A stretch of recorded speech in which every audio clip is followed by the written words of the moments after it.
Monday Health Minutes, sponsored by Valley Health. Hi, I'm Melanie Schaefer. This is Monday Health Minutes. Panic attacks are fairly common. About 11% of Americans have a panic attack once a year. 2 to 3% have them regularly. So we're talking about strategies on how to deal with that if that is part of your life. We're talking with licensed clinical social worker Michaela Whitlow. Thank you so much for being here. Thank you. What are some of the leading causes of panic attacks? Oh gosh, it could be anxiety. Sometimes they can be triggered by a physical thing going on in your body, and then it kind of escalates into another anxiety. But anxiety is definitely the underlying issue when it comes to panic attacks. I think people kind of use the term panic attack almost universally. It's like a blanket statement. What exactly qualifies it as a panic attack and not just a stressful situation? A panic attack is a very real and physical thing that happens. And so basically what's happening is your body is overproducing adrenaline in response to some perceived threat. So physical signs are the major factor in panic attacks. So you'll have a racing heart. You sometimes will have shortness of breath, chest pain or pressure. A lot of times people think that they're having a medical emergency, but it's actually a panic attack. That's a wake-up call for Very sure. scary. What are some strategies that you can do if you start to experience these kinds of things? We're in that holiday-ish season, so a lot of extra stress, a lot more, stretching your time and maybe sleepless nights getting ready for things. What are things that you can do? Well, the best way to treat panic attacks is prevention, and addressing the root cause. So whether that be through therapy or through talking with your doctor about a physical issue or medication that might be needed, those are going to be the best ways to treat and prevent any more panic attacks from happening. However, if you're in the middle of a panic attack, you want to do a few things to calm your central nervous system. So one would be deep breathing.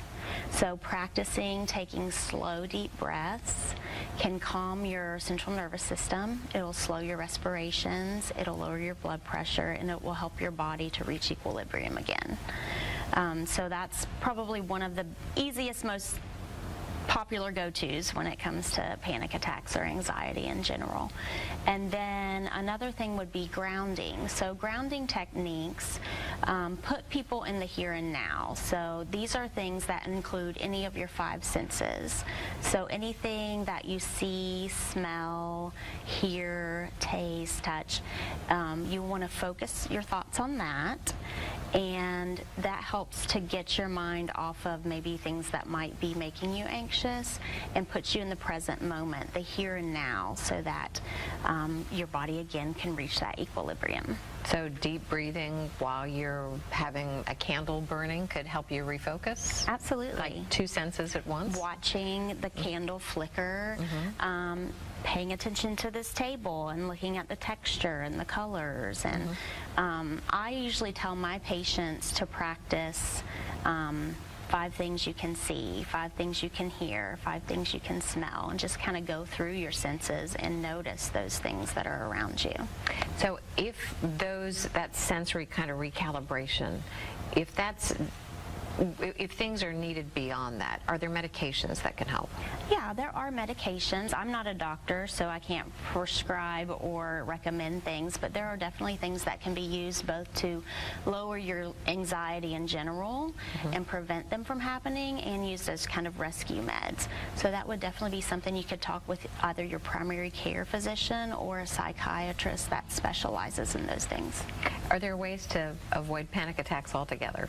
Yeah, these techniques, the grounding, the deep breathing, if you practice those on a regular basis, then it'll bring your overall anxiety down and prevent the panic attacks from coming on as intensely or as often as possible. Getting to that level. We all have stress, but it's managing that stress and bringing it back down. Yeah. Such great ideas. Thank you so much. And I love the grounding, just kind of getting centered. That'll really help a lot of people.